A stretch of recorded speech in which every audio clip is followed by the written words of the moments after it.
আসসালামু আলাইকুম। তো আমার কিছু দরকার ছিল, তো আমি বেরিয়েছি। এখন কটা বাজে বলুন তো? এখন বাজে রাত 9টা।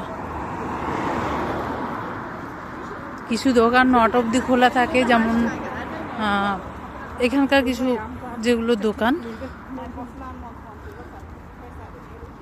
আর ম্যাক্সিমাম দোকান তো 6টায় বন্ধ হয়ে যায়। 6টা 8টা, খুব কম দোকানই 9টা বা 10:30 অবধি খোলা থাকে, খুবই কম। আমার কিছু দরকার থাকার জন্য আমাকে বেরোতে হয়েছে, তো বেরিয়েছি। আর এই যে এই অবস্থা রাত 9টার সময়, এই রকম রোদ, রাস্তাঘাট ফাঁকা, গাড়ি আছে কিন্তু ভীষণ রোদ।